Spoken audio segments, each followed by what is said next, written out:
So given an integer n ஒரு integer கொடுத்துருக்காங்க. Okay, for example அதை இப்போ ஃபார் எக்ஸாம்பிள் 2ன்னு வச்சுப்போம். Return array of ans of length n+1.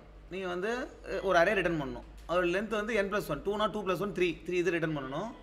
Such that each ஐ, இந்த இண்டெக்ஸ் இருக்குல்ல i, ans of i is the number of ones இந்த binary representation of i.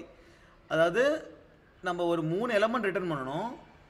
n2னா 3 element return பண்ணணும். இதோட index என்ன 0 1 2, இதுதான் i. இதில் என்ன இருக்கணும்னா ஆன்ஸ் ஆஃப் i தான் இந்த வேல்யூ. கரெக்டாக it is the number of ones இந்த பைனரி ரெப்ரசன்டேஷன் ஆஃப் i. இந்த ஐயில் என்ன பைனரி ரெப்ரசன்டேஷன், அதில் எத்தனை 1 இருக்குது அது இங்கே இருக்கணும். 0ல் எத்தனை பைனரி இருக்குது, ஒரு பைனரியும் இல்லை. 1ல் பைனரியில் எத்தனை 1 இருக்குது, ஒரு 1 இருக்குது. 2 பைனரியில் ஒரு 1 இருக்குது. இதை தான் நம்ம ரிட்டர்ன் பண்ணணும். 5ன்னு கொடுத்தா 5 இதுக்கு 0க்கு எத்தனை ஒன்ஸ் இருக்குது, 1க்கு எத்தனை ஒன்ஸ் இருக்குது, 2க்கு எத்தனை ஒன்ஸ் இருக்குது, 3க்கு எத்தனை ஒன்ஸ் இருக்குது, 4க்கு எத்தனை ஒன்ஸ் இருக்குது, 5க்கு எத்தனை ஒன்ஸ் இருக்குன்னு ரிட்டர்ன் பண்ணணும். இதுதான் நம்ம கண்டுபிடிக்கணும். ஸோ இதுக்கு என்ன ஒரு லாஜிக் அப்படின்னா, ஃபார் எக்ஸாம்பிள் நம்ம என்ன பண்ணணும் அப்படின்னா, ஜென்ரலாக நம்ம ஏற்கனவே ஒரு ப்ரோக்ராம் எழுதியிருந்தோம், count the number of ones அப்படின்னு. கவுண்ட் ஒன்ஸ் அப்படின்னு ஒரு எழுதியிருந்தோம், ஒரு இன்டிஜர். அதை நம்ம இது என்ன ரிட்டர்ன் பண்ணோம் அப்படின்னா, இந்த எண்ணில் எத்தனை 1 இருக்குன்னு ரிட்டர்ன் பண்ணோம். நம்ம என்ன பண்ணணும், ஒரு ஃபார் லூப்பில் இதை கால் பண்ணணும். எத்தனை தடவை கால் பண்ணணும், என்னன்னா n+1 டைம்ஸ் கால் பண்ணணும்.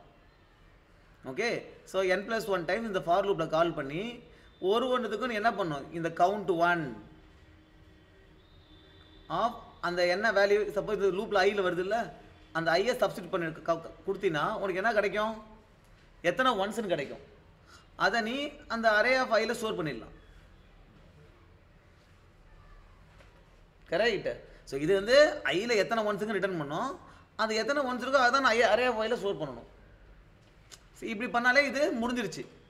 பட் ஆனால் இதில் என்ன அப்படின்னா, you are calling for all the elements which is okay, you have to do that. இங்கே கவுண்ட் த ஒன்ஸ் என்ன பண்ணுவேன், you will go to all the ones, ரைட்டா, you do right shift and அதுதான் பண்ணணும் நம்ம. இது order of log and time complexity. இது count the number of ones in n. Okay, இதை விட எஃபிஷியன்ட் மெத்தட் என்ன அப்படின்னா, ஃபார் எக்ஸாம்பிள் நமக்கு இது தெரியுமா, 0ல் எத்தனை 1 இருக்கு, 0 தான் இருக்கு. இதை நம்ம போட்டுடலாம். நம்ம டைனமிக் ப்ரோக்ராமிங் மெத்தடை ஃபாலோ பண்ணலாம். ஓகே, டைனமிக் ப்ரோக்ராமிங் என்ன அப்படின்னா, இப்போ நான் 5ல் எத்தனை 1ன்னு கண்டுபிடிக்கணும். அது என்ன பண்ணா, ஃபஸ்ட்டு ரைட் ஷிஃப்ட் பண்ணிட்டேன்னு வச்சுக்கேன். 5 ரைட் ஷிஃப்ட் பண்ண என்ன ஆகிடும், 1 0 இப்படி ஆகிடுமா. இதை ரைட் ஷிஃப்ட் பண்ணா, ஸோ நான் 5க்கு கண்டுபிடிக்கணும். நான் ரைட் ஷிஃப்ட் பண்ணால் என்ன கிடைக்குது, எனக்கு 2 கிடைக்குது. 2க்கு எவ்வளோன்றதை ஏற்கனவே நான் கண்டுபிடிச்சிருப்பேன், எத்தனை ஒன்ஸ் இருக்குது அப்படின்னு. 2க்கு ஏற்கனவே 1 கண்டுபிடிச்சிருப்பேன், அது 1 இருக்குமா. நான் ரைட் ஷிஃப்ட் பண்ணும்போது இந்த கடைசி பிட்டு மட்டும் போயிடுச்சா. ஸோ நான் ஏற்கனவே கண்டுபிடிச்ச 2ல் எவ்வளோ இருக்கோ ப்ளஸ் இந்த கடைசி பிட்டு செட் ஆயிருக்கா என்ன, கடைசி பிட்டு செட் ஆயிருந்தா அதை மட்டும் ஒரு பிட்டை எக்ஸ்ட்ரா ஆட் பண்ணிக்கலாம். ஓகே, ஸோ இது என்னன்னா, நான் ரைட் ஷிஃப்ட் பண்ணும்போது எனக்கு இந்த ஒரு பிட்டு தான் வெளியே போயிடுது.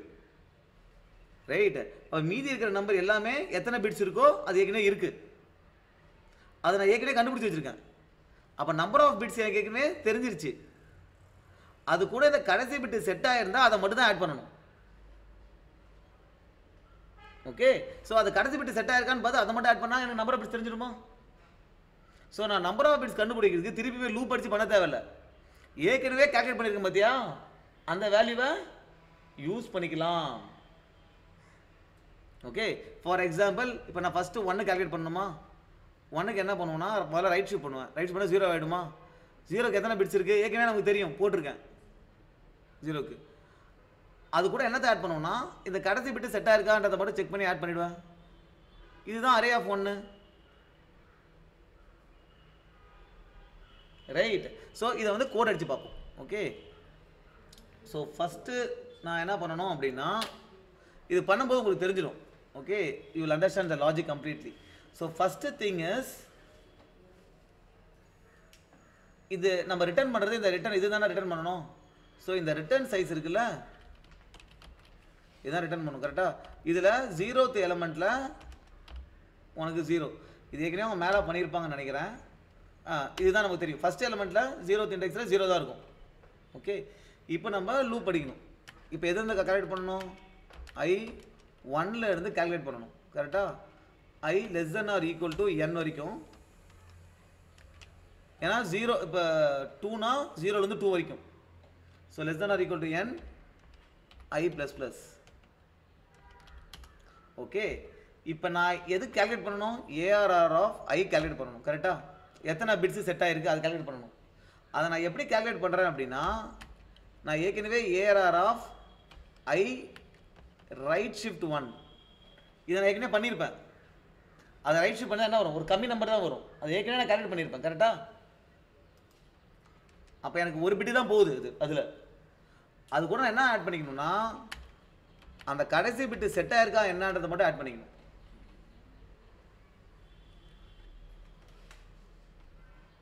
ஓகே, இது ARR இல்லை, this is the return size.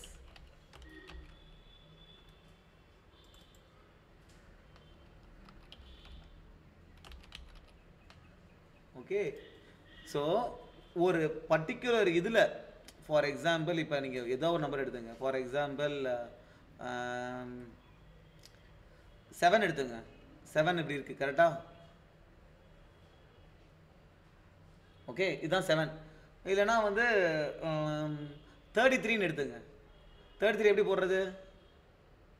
32 16. அப்போ இது 1 0 8 0 4 0 2 0 1 1 வந்து 1. இதான் 33. ரைட்டு. இப்போ நான் என்ன இதில் எத்தனை பிட்டு செட் ஆகிருக்குன்னு பார்க்கணும். ஓகே, 33க்கு பதிலாக 30. ஓகே, 33 எடுத்துப்போம். 35 எடுத்துப்போம். 35னா என்ன? இதுவும் 1 இருக்கும். 32 2 1 35. கரெக்டாக? 35ஓட பைனரி. இதில் எத்தனை 1 இருக்குது? 3 1 இருக்குது. இப்போ நான் என்ன பண்ணுறேன்னா இதை ரைட் ஷிஃப்ட் பண்ணுறேன். ரைட் ஷிஃப்ட் பண்ணால் என்ன ஆகிடும்? இந்த 1 0 0 இங்கேயும் 0 இந்த 1 ஆகிடுமா? அப்போ இந்த நம்பர் என்ன ஆகிடுது? 16 1 17 ஆகிடுது. அப்போ 17ல் எத்தனை பிட்டு செட் ஆகிருக்கோ அதை நான் எடுத்துக்க வேண்டியது தான். ஏன்னா அது ஒரு 1 ரைட் ஷிஃப்ட் பண்ணியிருக்கேன். 17ல் எத்தனை பிட்டு செட் ஆகிருக்கோ அதை எடுத்துக்கிட்டு அப்புறம் 32ல் 35ல் கடைசி பிட்டு மட்டும் அதை ரைட் ஷிஃப்ட் பண்ணும்போது போயிடுச்சு இல்லை, அது மட்டும் செட் ஆகிருந்தால் இது கூட ஒரு 1 ஆட் பண்ணிக்கிறேன். ஓகே, அப்போ நான் என்ன பண்ணுறேன்? என் 35 இருக்குல்ல, I இருக்குல்ல, அந்த ஐயை ரைட் ஷிஃப்ட் 1 பண்ணுறேன். ரைட் ஷிஃப்ட் 1 பண்ணால் என்ன ஆகிடும்? 17 ஆகிடும். இந்த 17ல் எத்தனை பிட் செட் ஆகிருக்கு அது இதில் வந்துருமா? அது கூட என்னத்தை ஆட் பண்ணுறேன்? இந்த 35 இருக்குல்ல, அதில் கடைசி பிட்டு செட் ஆகிருக்கா என்ன, அதுக்கு என்ன எப்படி செக் பண்ணுறது? அண்டு 1 பண்ணால் அது கடைசி பிட்டு செட் ஆகிருக்கான்னு தெரியும். செட் ஆகிருந்தால் 1 வரப்போகுது, இல்லைனா 0 வரப்போகுது. அதை அது கூட ஆட் பண்ணிக்கிறேன். ஆட் பண்ணால் இப்போ 35 என்ன கிடச்சிச்சா? ஓகே, இப்போ I வந்து 35. 35ல் எத்தனை பிட் செட் ஆகிருக்குன்னு நீ பார்க்கணும். அதுக்கு ரைட் ஷிஃப்ட் பண்ண அப்படின்னா 17 வந்துருச்சு. 17ல் எத்தனை பிட் செட் ஆகிருக்கு? இது வந்துருச்சு. ரைட் ஷிஃப்ட் பண்ணும்போது எனக்கு இது ஒரு 1 போயிடுச்சு. கரெக்டாக? அது செட் ஆகிருந்தால் அதை எக்ஸ்ட்ரா அதை ஆட் பண்ணிக்கிறேன். அவ்வளோதான்.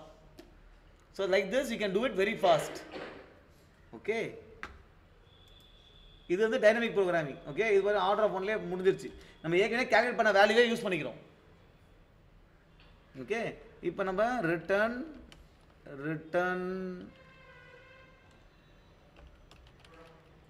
சைஸ். ஓகே, இப்போ ரன் பண்ணி பார்ப்போம்.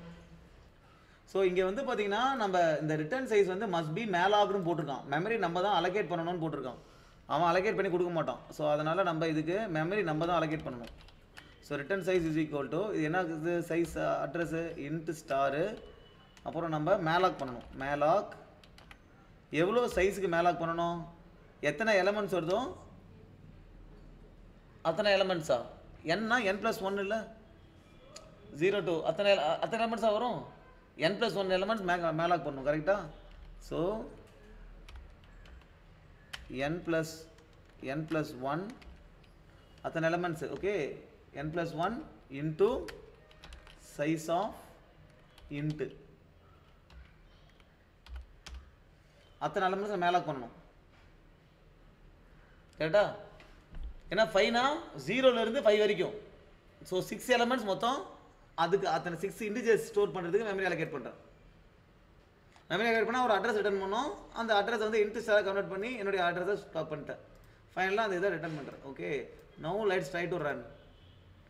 இந்த மாதிரி பண்ணும்போது மேலே பார்த்துங்க, சி ப்ரோக்ராமிங்கில் வந்து you need to do mallocs. Okay, some in test case has failed. So இதில் ப்ராப்ளம் என்னென்னா, நம்ம தப்பாக புரிஞ்சுக்கிட்டோம். நமக்கு வந்து அவங்க கொடுக்கல, அரே வந்து இன்புட் அவங்க கொடுக்கல, கரெக்டா? நம்ம அந்த வேரியபிளை யூஸ் பண்ணிட்டோம்.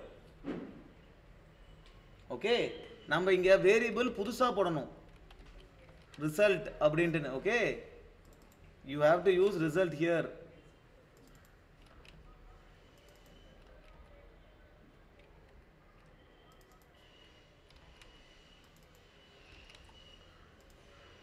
ஓகே, நம்ம ஒரு வேரியபிள் வச்சுக்கிட்டு அதுக்கு மேலாக் பண்ணி கொடுக்கணும். இந்த ரிட்டர்ன் சைஸில் எவ்வளோ சைஸுக்கு மெமரி அலோகேட் பண்ணியிருக்க அது அவன் கொடுக்குறான், அதை மட்டும் இங்கே போட்டு கொடுத்தா போதும். ரிட்டர்ன் சைஸில் எவ்வளோ எலமெண்ட்ஸ் இருக்கு அரேல? n+1 எலமெண்ட்ஸ் இருக்குது.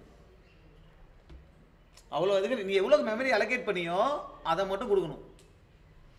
அப்போ தான் அவனால் ஃப்ரீ பண்ண முடியும். ஸோ அதை மட்டும் கொடுத்தீங்கன்னா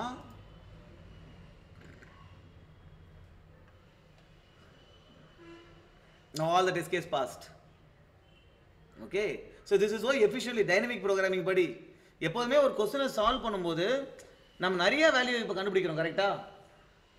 ரைட், 0க்கு எத்தனை பிட்ஸ் இருக்குது, 1க்கு எத்தனை பிட்ஸ் இருக்குது, 2க்கு எத்தனை பிட்ஸ் இருக்குது. அப்போ ஒன்றுக்கு கடிக்கும் போது ஒன்றுக்கு நம்ம நம்பர் ஆஃப் பிட்ஸ் கவுண்ட் பண்ணும்போது ஏற்கனவே பண்ண வேல்யூவை யூஸ் பண்ணிக்க முடியுமா அப்படின்னு நம்ம யோசிக்கணும். இதுதான் டைனமிக் ப்ரோக்ராமிங். அதை யூஸ் பண்ணோம்னா நமக்கு சொல்யூஷன் எஃபிஷியண்ட்டாக இருக்கும்.